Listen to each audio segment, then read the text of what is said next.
Hey, everybody, I want to thank you for investing in the Shareholders podcast once again. Monty is here. And guys, we've had a couple of shows. We were doing some different things in terms of the Marvel Cinematic Universe. And we had a couple things we talked about, and we're now branching that off to another show. So by the time you see that, you'll probably see some promotion, what we're going to call it on that. So won't be no more the superhero talk on this. We're going to get back to business. All right. And back to business means, man, I've actually had a lot of people talk to me about a show we talked about when we were doing stocks. And we amazingly, our stock guru is back again. He, Naomi. Sometimes it makes me tingle when I say this because I can't believe it's him. But Mr. Anthony Jones is here. How are you, sir? I'm blessed, man. What's good? How y'all doing? Yes, praise the Lord. And he is the founder of the Money Club, which I'm in. And another member of the Money Club is here with us today, our good friend, Mrs. Naomi Norwood. How you doing, Naomi? I'm doing great. Thank you. How are you? Good. So, guys, we are in the Money Club. There are a couple other people in the Money Club. We trying to figure out what we're doing out here in these streets. But a lot of y'all had questions from the last one. So the last episode when we talked about it, we're talking about AMC. We've had a couple people, we talked about crypto, you know what I mean, and things like that. We had a show on our other show with Tiff, and he was on that one too. Basically, first of all, Mr. Jones, once we left off, AMC was a little tumultuous, and it's like, man, what's going to happen? We making money. Now, we haven't really got the big bank yet, okay? Seems like AMC is still on the rise. What is the current state of AMC right now? So there's a lot going on. And also, we always like to give our disclaimer that this is not financial advice. It's all purely about entertainment, information purposes only. You know what I'm saying? But yeah, so me, Nay, Minister E, there's a lot of people out there that gets involved in stocks and investing.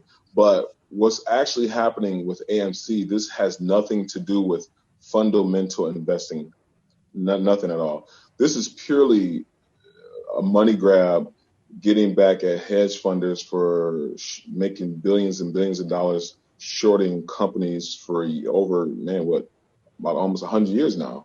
Since 1934, once the SEC first started. But directly, AMC, what's going on right now is the rumor is that there is going to be what they want to call a controlled squeeze where, and it makes sense because, obviously, like if you've seen some videos and you've seen the gurus, the real gurus, not myself, when they do the math on how much AMC could be worth, I mean, you just from owning maybe 50 to 100 shares, you can make some thousands and thousands of dollars.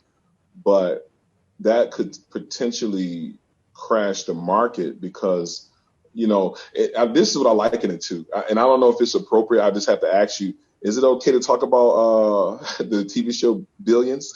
It is. And, it's also okay to keep looking at the camera. I don't know. You keep looking away. But you can look at the camera straight on. We all here. Okay. No, I'm sorry. But so I liken it to this episode. I'm almost caught up. But right now, if you remember in Billions, I know, Nay, you haven't watched it yet, and I do apologize for, getting all the information out. But there was an episode where that one guy came into the show, Ministry, where you can talk about, was season 4? What's his name? The guy who was he was the, what's his name? Tall guy?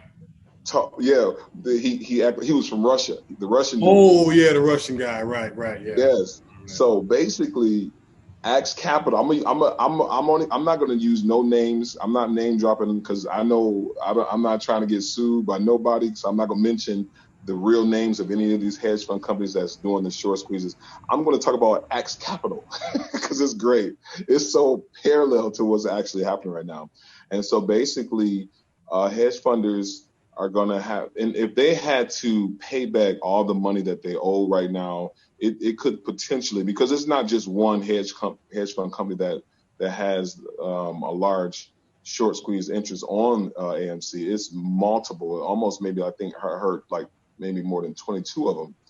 And basically, for people who don't know what they do, a lot of millionaires and thousandaires, they go to hedge fund companies to invest their money to have them grow their portfolio.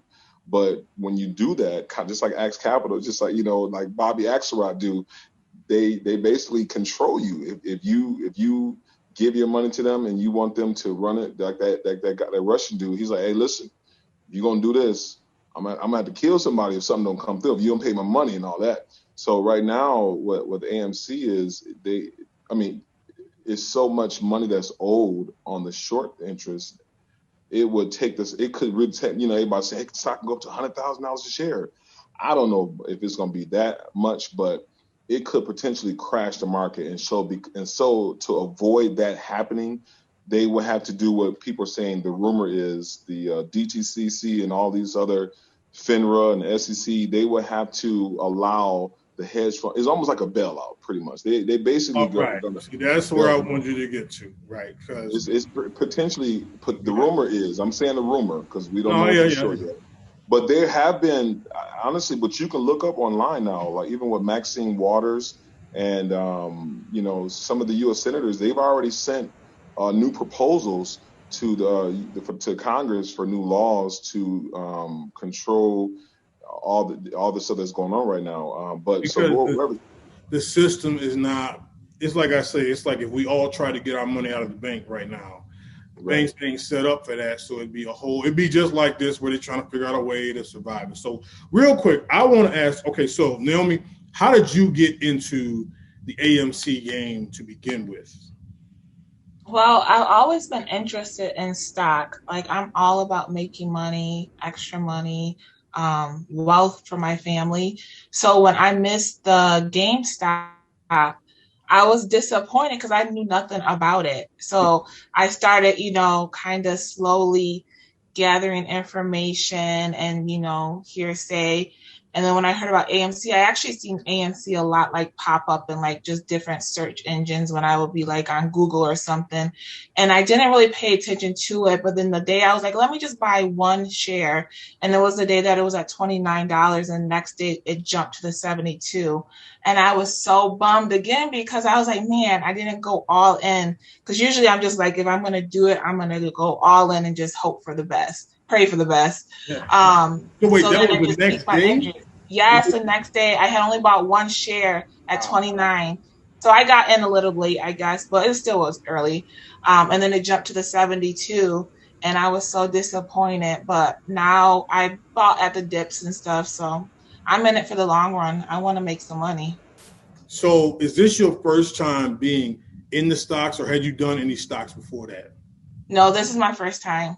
Wow. See, that's crazy too, because again, I'm kind of like you. My first time really, no, that's not true. I had a couple other just stocks I wasn't paying attention to, but Tiff, if you didn't know my origin with this, Tiff kind of tipped me off on some AMC stuff. I said, okay, I went to the guru and, then he was like, well, and then we kind of all got into this. And it seems like a lot of people kind of have your same kind of testimony about this, is where AMC for a lot of people merged with, the availability of Robinhood or whatever you use, Webull and all these things that are making it so accessible. A lot of people are getting in this, which again, I'm going to go back to Jones, makes me wonder about the whole system being able to handle all this, because to me, more people are casual, kind of like me and Naomi, just kind of getting in this, but they still gonna have to pay up at some point, for anybody that's got in this. That's the beauty of stock, is that anybody can buy a share. But, at some point, or else they're going to get bailed out or whatever. I don't know. Whatever you think might happen. But I just know, to me, I'm just always worried about, will the system prevail, or are they just going to cheat us in the end? So, if I can chime in. So basically, and that's kind of how the dark pool was created. You know what I'm saying? 1980 or whenever it was created. So, and when I first heard about it, I was like, man, the dark pool seems so shady, because it's basically a whole nother trading avenue that's not privy for me and you retail investors. Is literally set up for institutional investors so that they can dump or buyers trade all their large portions of stocks so they don't disrupt the system. So let's just say you got a company, your company's called Mont Hedge Fund Company, and you got 1 billion shares that you're trying to get rid of. Now, if everyone who beneath you if they see that you're selling all them shares, that will disrupt the market, because if they see you selling them all, then they're going to dump them all. And which means how the market would definitely crash. So what they'll do is, the rumor is, I keep saying the rumor because it has not been verified yet, but the rumor is that, let's say, for example, AMC or whoever the hedge fund company is who owns it, they would have to sell or pawn shop their long positions, like AT&T and Tesla and Microsoft, all the money that they own, billions of dollars that they own, and all these other ones. They would have to basically say, here, let me let you hold on to this so I can cash out all of that, which would take AMC to the moon. You know what I'm saying? So they have to. That's the way they would. That's one way of doing it. It's like robbing Peter to pay Paul. Yeah. And so, because they can't allow this to happen, that's why literally, like I said, remember when we were talking about this? I was watching the guy Chris Keenan Gracie was talking about this. Remember when good God, when COVID first happened and everybody was buying all the sanitizer and all that stuff, and them two brothers that bought all that stuff and they started selling them for like $70, and then so the government swooped in real quick and they slapped the fine. They slapped that new law. You know what I'm saying? They literally changed the law a month later. But with this, it took them over 80 years before they finally step in and to, change the new laws for the DTC and FINRA and SEC. All these laws, they had to start, change the laws to prevent this from happening again. But that's why I said AMC, this is not typical investing. This is literally, you find out that AMC is about to go on the short squeeze. You buy you some shares if you want to make some money, and you just enjoy the ride and you hold it, because they have to pay it back, or they'll have to literally come out and say, yeah, the system is rigged, and then they could that in and of itself could shut the market down, because then everybody will pull their money out. See, and that's why I just wonder if we're in a new age, because I liken it to like the music business where, we all old enough, you just buy a CD, you go to the record store, get a CD and, 15 songs on it. But then, iTunes come out, and iTunes is like, well, you can just buy one song. We're like, bet. But then YouTube was like, well, just watch the song on YouTube. And then the record companies and the artists had to figure out a way to monetize the YouTube, because the artists say, well, if 1 million people are watching me on YouTube, I should still get paid, because that's like 1 million people, you know what I'm saying? And I feel like if AMC, this is happening, we already saw the GameStop. And I'm sorry, okay, real quick.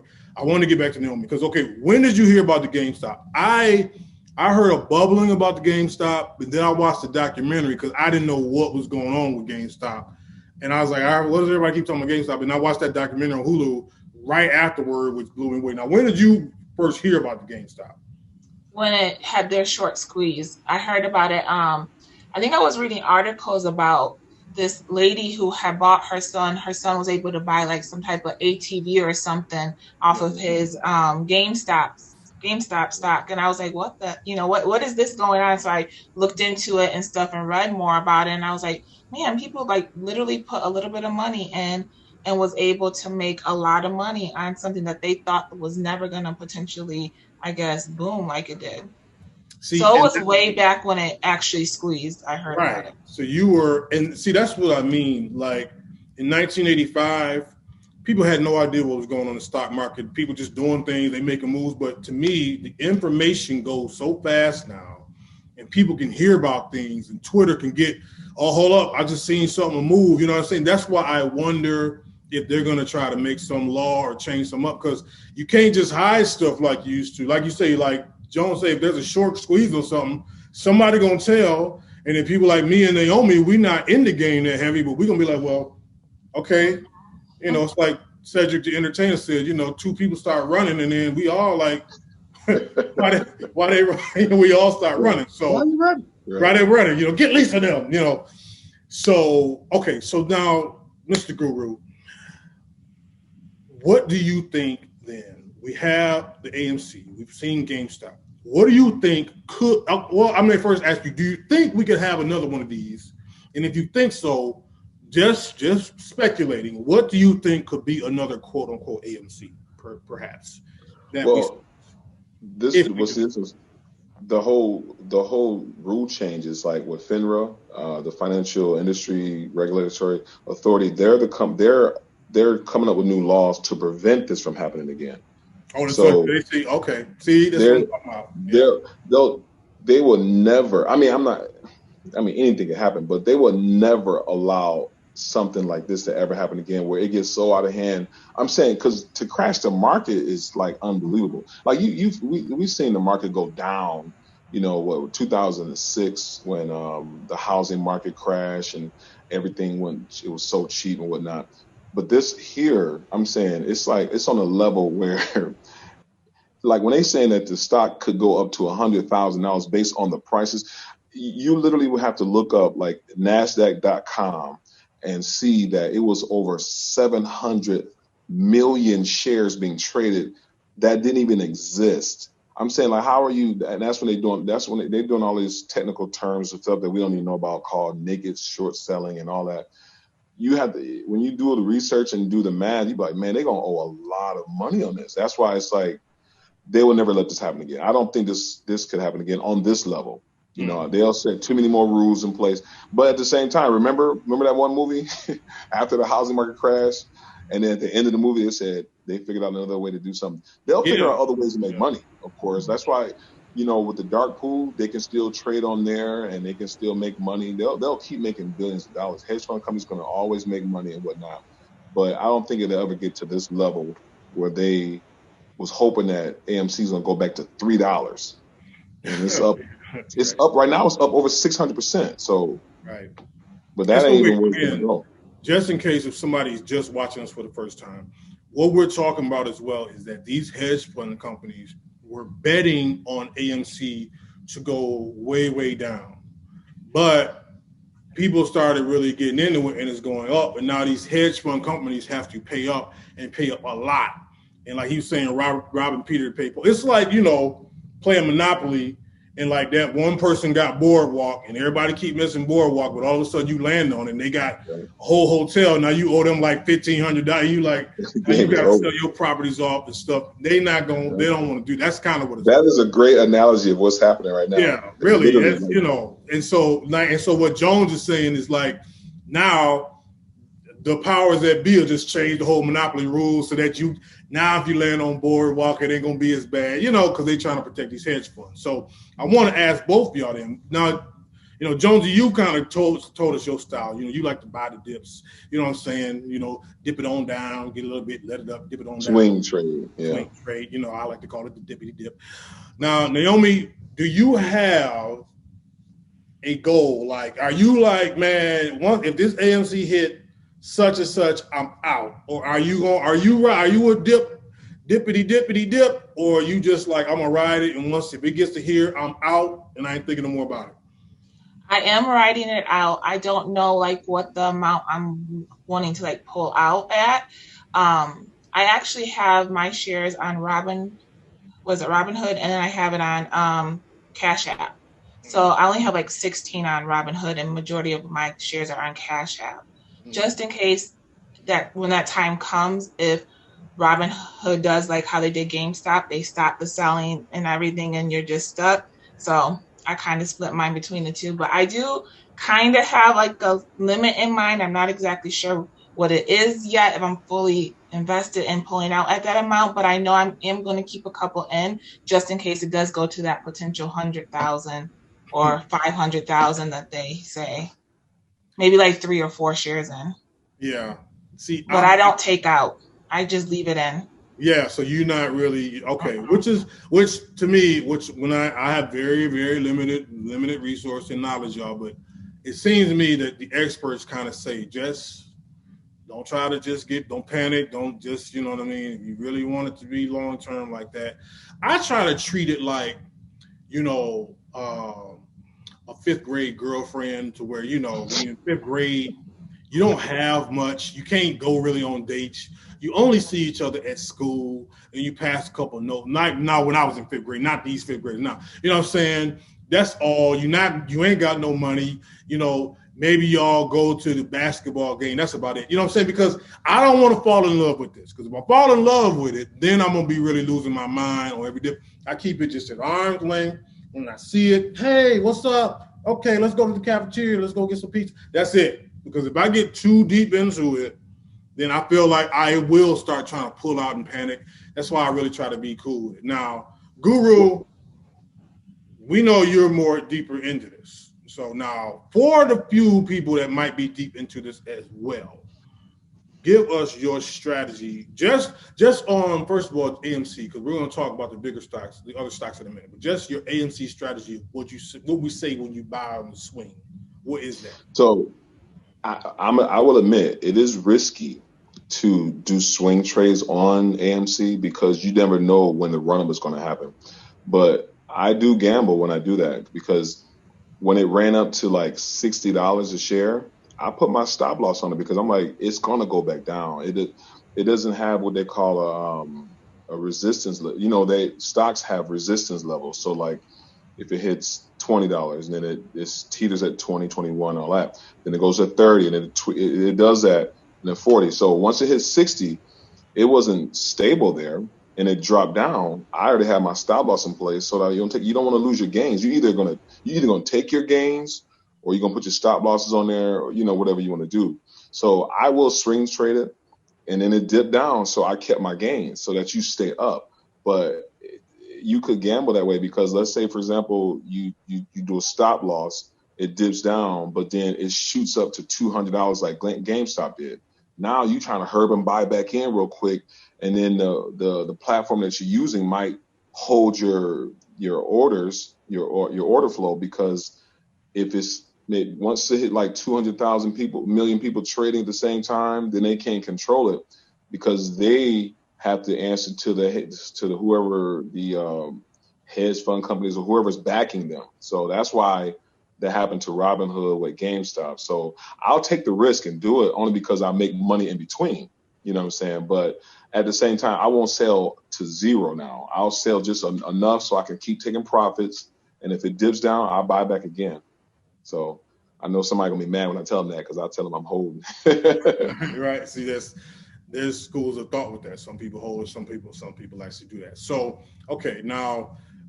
aside from AMC, and again, some of this is review from other shows, what do you feel like? Okay, Naomi, do you have anything other than AMC? I do crypto as well. Okay, you on the crypto game too. Mm-hmm. Okay. All right, so what made you actually try that?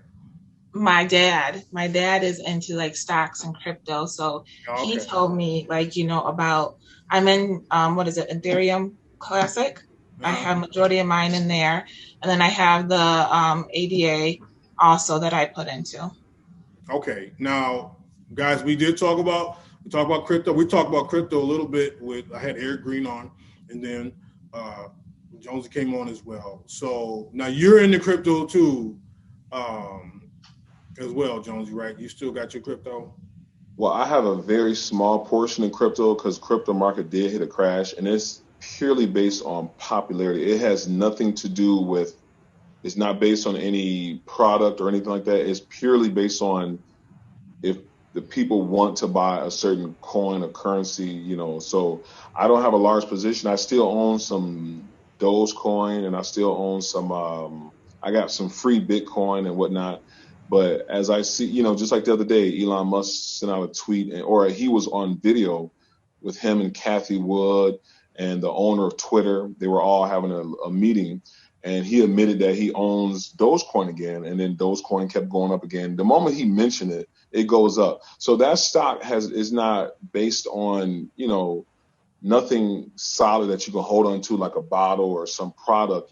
Apple's iPhones and Tesla has a car, but currencies, that all could just drop down in a day like it did when Dogecoin went up. So I'm waiting to see what's going to happen with cryptocurrency before I buy in strong on that. So no swing trading on that at all. You just kind of leave. No, I'm just that right there. Oh, I'm sorry. I have Shiba Inu. I have one that's called Shiba Inu. I only bought. Well, it's kind of funny. I own 1 million shares of it because it's literally at less than a penny. And that's one of those things I'm doing like you. I'm buying that, and I don't care what it do. If that $50 goes away, it's gone. But if it goes up, that $50 could turn to $1 million because it's literally at 0.0000 something. You said it's called Shiba, baby. Shiba. I have that as well. You got that? Okay. Mm-hmm. Okay. Well, I don't have that. That's interesting as well. I haven't heard of that before. So then, all right. Any other than tangible stocks? Because again, like what he's saying, if you guys don't understand, Dogecoin, all that, it is just a currency-based kind of trading thing, but it's not like he said, if you invest in Tesla, they'll know Tesla's basically based around the cars. Or if you invest in whatever, like Sony or whatever, it's electronics and all that. But these currency ones are just kind of, the dollar is, a dollar in your hand is still, it's supposed to be like a note. It's like an IOU for something else. It's not like we act like the money itself it is real, but it's kind of not tangible. But so then what other stocks do you still have that you kind of like? Again, just talking, we're not saying get these stocks, we're not saying, but just, hey, I like this stock, you ain't got to like, but is there any other stocks that you were kind of keen on? Naomi or myself? Or both. Or go ahead, you can start, then we'll go to Naomi. So the ones that I invest in that actually has company or has value is, I always tell Naomi this too, that bill just passed and now they're just waiting on the president to sign it. The infrastructure bill was passed. So that's going to help push, the economy with the EV market and all these different things. So I own NIO, which is another company that's like Tesla. It's the Tesla of China. I own ChargePoint. ChargePoint is it's like basically the new gas companies for electric vehicles. I own that stock. I still own AT&T, even though their dividends is going to get cut. I own that one. And there's something else I own. I forgot what it was. But those two stocks, those are holds. I'm long on those. I'll hold those for years, and I'll just keep making money on those because that's where the future is. So those are the ones that I have strong conviction on. Okay, Naomi, do you have any other ones you like that are stocks? I currently have only AMC. I don't have any other stocks. Yeah. Okay, so then so then I want to ask, so you said then like with, and so I think you said it before, if anybody missed it, EV is electronic vehicles. Right. I'm sorry, electric vehicles, Yeah. Electric vehicles, which I really think is a good thing because if anybody is paying attention, these gas guzzlers and things like that are slowly but surely starting to transition over, and you see these car companies say by 2027, we're going to have all that. So, it is when he told me that, I was like, that is a kind of a smart play. So for the person, again, just talking it, the new person that is coming in and saying, man, okay, I watched this, I might want to put in something. I think you told me this, but I believe this, to not put in no amount of money that you're not comfortable with losing all of it. Like, right. If you only comfortable losing $50 and you won't cry at night, then just play $50. But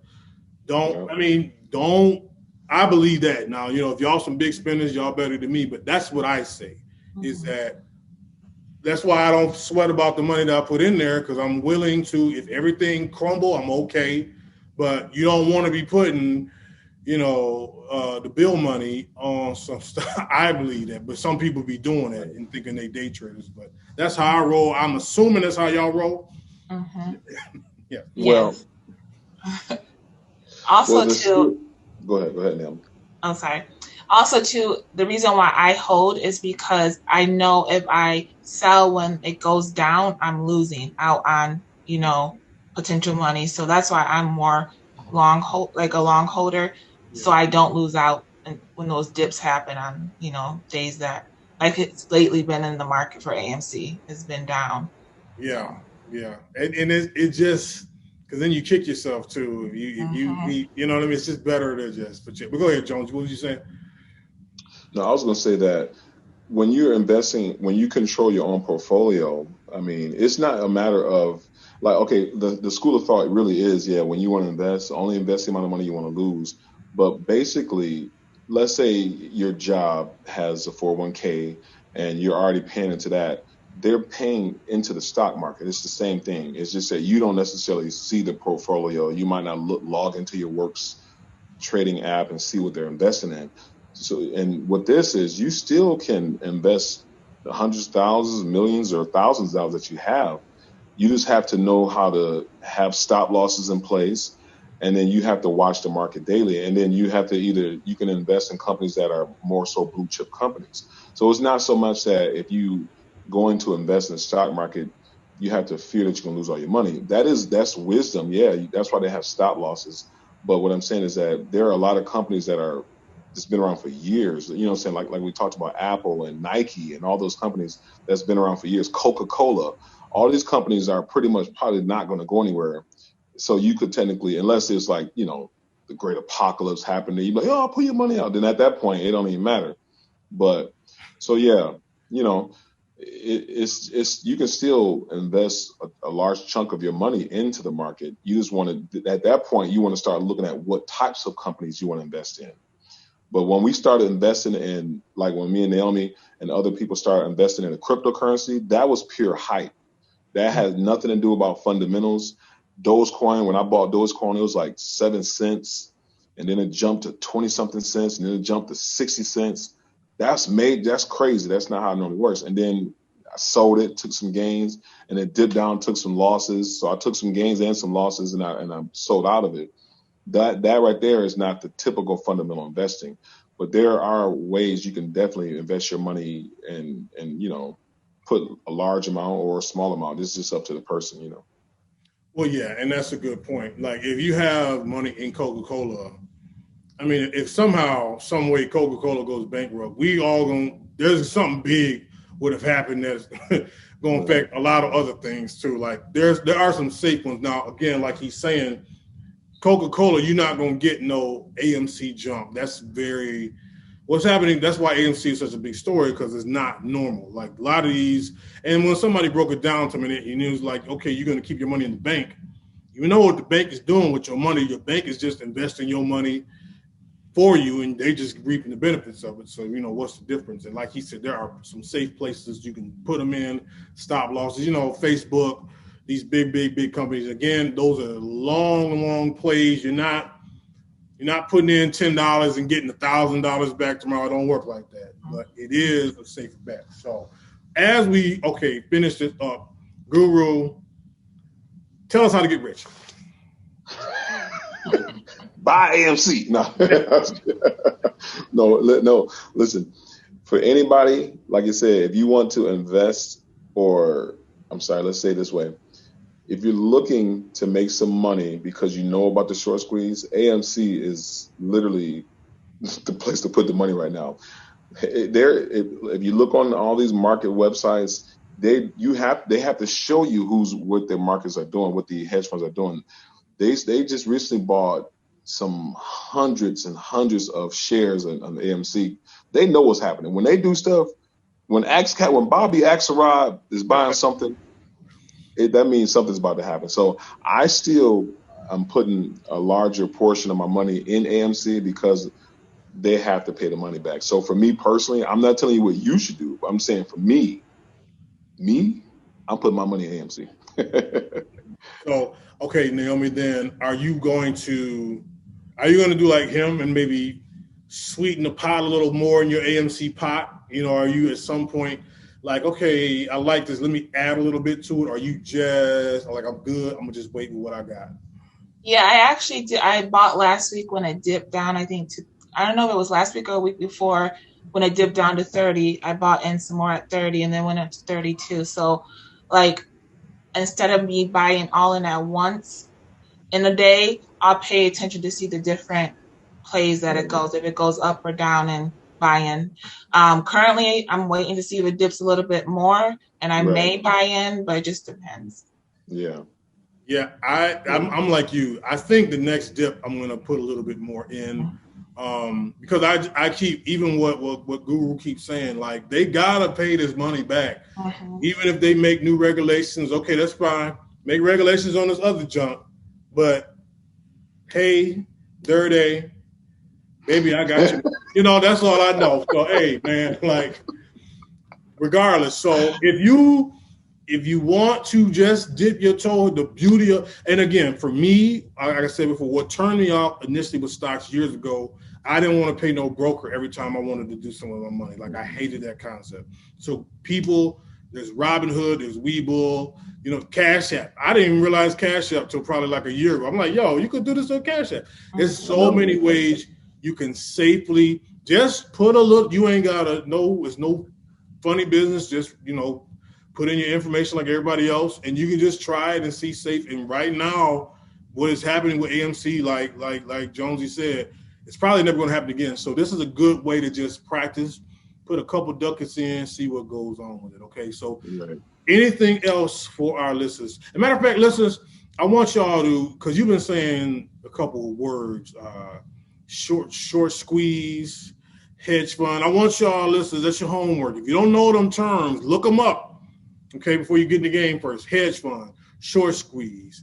What's the other? What'd you say? Dark pool. Dark pool. Yeah. Check out dark pool. Look up a couple of these terms just so you know. You don't got to know everything, but just so you're knowledgeable of that. So is there anything else before we go from either of you guys that you want to get in before the episode's over? Go ahead, Nate. I don't know. Just be smart. Like you said, don't put more that you're willing to lose in. So if you know that you got to pay rent, don't put your rent money in there. Be smart with it.